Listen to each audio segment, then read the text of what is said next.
Gua rasanya sih sering kendor, bunyi-bunyi aneh di motor WR ya. Bunyinya tuh bener-bener ganggu cuy. Memang penyakitnya seperti itu. Super keras kalau menurut gua ya. Tidak nyaman untuk dipakai.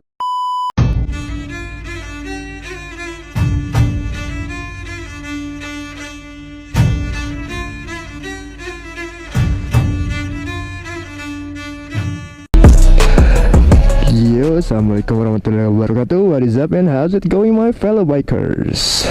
It feels good to be back ya, karena udah lama banget gue udah gak ngonten, terus gak upload lagi di YouTube selama 2 minggu.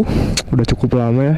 Untuk kali ini gue lagi ngebuburit ya, sambil nunggu buka puasa. Sekarang tuh berhubung si Wiro ini udah gue pakai dari Oktober, berarti dari Oktober kan November, Desember, Januari, Februari, Maret, April tuh 6 bulan pas gitu cuy.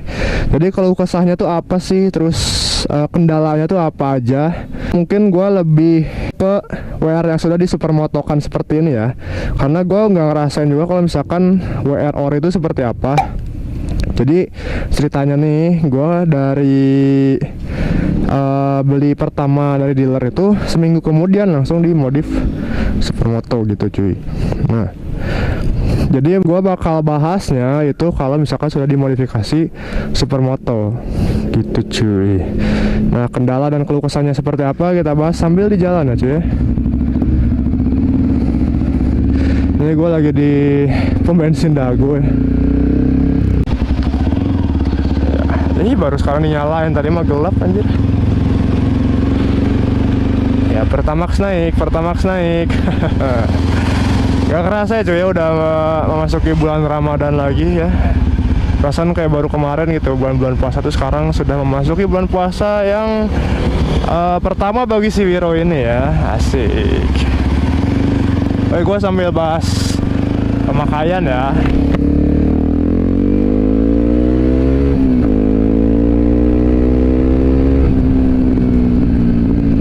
Oke, kendala yang nomor 1, yang pertama ya, itu rantai yang sering kendor cuy. Like what the heck. Emang nggak tahu ya, nggak tahu gara-gara bannya jadi berat, karena jadi supermoto kan pasti jadi berat tuh ya cuy, si bebannya. Nah itu gue rasanya sih sering kendor rantainya ya. Nggak tahu ban gue yang terlalu besar, ban belakangnya, tapi teman-teman gue juga seperti itu cuy. Mau yang bannya gede, mau yang bannya kecil ya, maksudnya ukuran 130 ya, belakangnya itu tetap rantainya tuh sering kendor. Jadi penyakitnya tuh seperti itu kalau sudah disupermotoin ya. Gue kurang tahu kalau misalkan yang masih pakai ban ori, padahal pemakaian orang kan harusnya beda-beda ya. Nah, gue masih bisa maklum lah kalau misalkan cuma kasusnya beberapa aja gitu, kayak 1-2 orang. Dan gue bisa asumsikan ya mungkin memang cara bawa motornya agak brutal gitu ya, makanya rantainya sering kendor. Nggak taunya hampir rata-rata itu mengeluhkan hal yang sama gitu cuy. Berarti bukan gara-gara nyetir motor ya, tapi memang penyakitnya seperti itu gitu loh. Ya, untuk mengatasinya harus sering-sering setel rantai gitu cuy. Aduh, macet ya cuy ya, karena mau bubaran kerja dan pada mau buka puasa jadinya macet. Agak banjir. Untuk kendala yang nomor 2 atau keluh kesah yang nomor 2 itu bunyi-bunyi aneh di motor WR ya. Kayak bunyi anehnya tuh seperti bunyi besi ya, bunyi besi yang ringkih atau yang kegesek gitu kan cuy. Tahu nggak sih, kayak contohnya plat lah. Kalau plat kalian logor kan pasti ada bunyi-bunyi gemet, kayak bunyi-bunyi besi gitu kan. Nah, kayak gitu cuy. Dari sebagian kasus itu katanya bunyinya berasal dari step belakang. Katanya kan step belakang tuh gini kan, posisi itu kalau ngelipet tuh gini kan. Terus kalau dibuka kan posisinya 90 derajat kan gini. Nah, katanya kalau misalkan dilipat ke atas itu katanya bunyi cuy. Katanya, jadi bunyi-bunyi anehnya itu dari step belakang itu yang tidak dibuka. Nah, katanya sih dari situ bunyi-bunyi anehnya. Kasus yang berikutnya itu dari katanya tutup tangki cuy, tutup tangki WR yang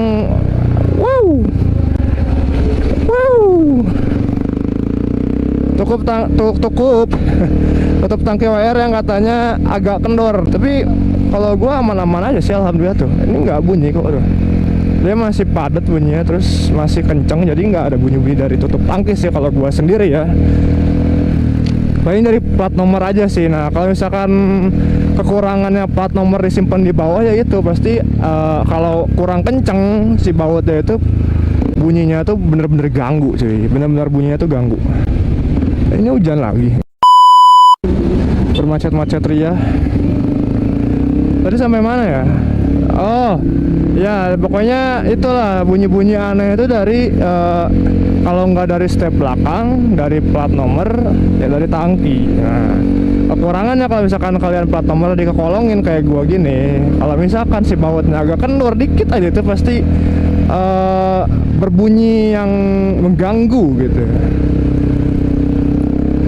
Nah itu yang kedua sih. Terus yang ketiga yaitu jok yang keras keras dan tipis ya, sangat-sangat pelit dengan busa Yamaha ini untuk WR ya. Tidak nyaman untuk dipakai kalau misalkan berlama-lama riding. Pasti pantat kalian berasa hilang cok ya, dan mesti nggak kerasa apa-apa ini karena saking kerasnya gitu cuy. Makanya banyak dari pengguna WR sendiri yaitu menambah busa jok orinya gitu cuy.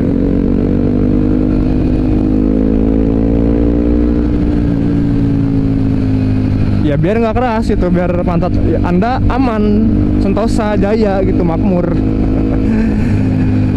Gitu cuy. Kayak kan jok WR tuh checklist gitu ya, checklist gitu. Terus aduh, kalau lu duduk aja cobain lah lu. Kalau misalkan yang ori itu pasti enak banget gitu kalau didudukin ya. Makanya pada ditambah busa jok gitu ya. Bisa ke tukang jok ya, paling juga nambah busa itu 30-50 ribu aja, tergantung ketebalan mungkin ya. Gitu cuy, itulah yang sering dikeluhkan ya, jok. Dan yang keempat apalagi ya?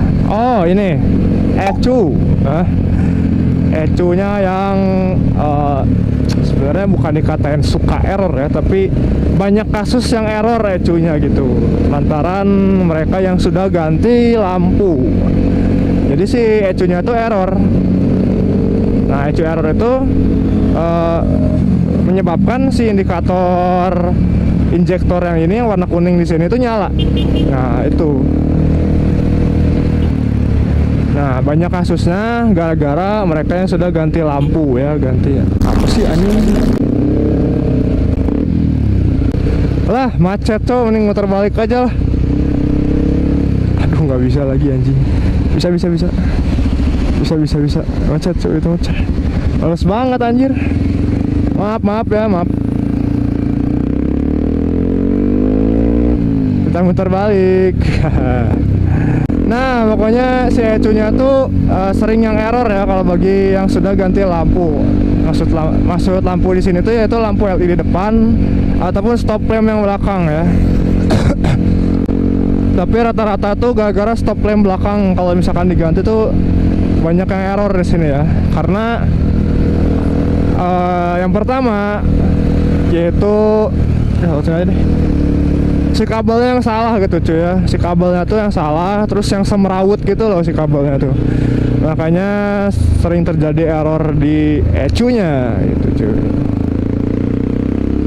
Terus yang kedua itu gara-gara stop lampnya dilepas ya.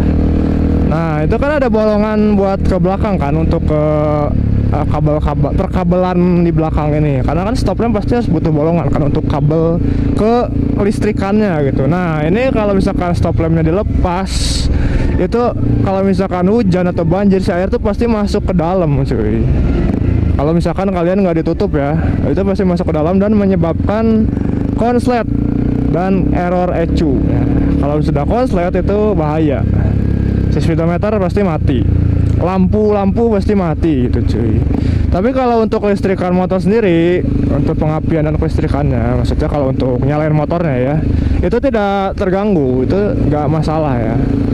Tetap masih bisa dinyalain motornya, cuma si speedometernya mati dan lampunya tuh mati gitu cuy. Itu udah agak parah sih kalau gitu ya. Nah solusinya apa ya? Diganti sekringnya cuy. Sekring itu kalau nggak salah harganya 15 ribuan ya, yang kecil gini tuh. Nah kalian beli 2 atau 3 lah, dia 30 ribuan lah itu kalau untuk ganti sekringnya. Dan saran gue mending kalau sudah mengalami hal yang seperti itu, konslet dan error ecu, mending langsung di dealer aja cuy, langsung di dealer aja benerin, jangan di bengkel-bengkel biasa lah. Kalau misalkan bengkelnya tidak terpercaya ya, apalagi bukan bengkel langganan kalian, makanya gue sarannya mending langsung di dealer lah, begitu cuy. Terus apa lagi ya? Ini kalau dari gue sendiri nih, berhubung gue sudah dimodifikasi supermoto dan swing armnya sudah ganti ke model KTM Lislas ya, alias replika, itu terasa jadi lebih berat cuy. Tarikan motor jadi lebih berat, apalagi gue bannya itu ukuran 120/70 depan dan 150/60 belakang. Nah jadi kan gede tuh ya, beban tambah banyak, ditambah swing arm yang bukan ori lagi, makanya jadi berat. Padahal ini jalur sepeda loh harusnya, dan jalur pembuangan air, kenapa harus dipakai parkir ini? Nah, goblok orang-orang.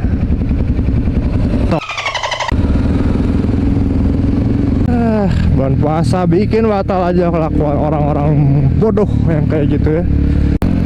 Nah jadi si lari si Wiro ini jadinya tambah berat cuy. Bahkan temen gue yang jago Willy juga itu katanya mengaku si Wiro ini berat sekali untuk diangkat. Itulah yang sering kalau kesahkannya cuy. Jadi berat tarikannya. Nah untuk mengatasinya gue ada next project dari si Wiro ini. Bagi kalian yang tadi lihat si Wiro bodinya jadi hitam dan masih polosan, yaitu karena gua mau ganti konsep cuy. Asik. Wih, ramai kali nih loh, ramai kali nih. Udah bukber ya, belum buka tapi. Nah begitu cuy, jadinya next project gua bakal ganti dekal ya, full dari si Wiro ini. Karena dekal yang putih kemarin sudah banyak banget yang pakai, dan bahkan sudah banyak oknum yang menjual dekal gua tanpa seizin gua dan tanpa sepengetahuan gua. Aku ingin begini, aku ingin begitu. Bye, have a great time. Hai.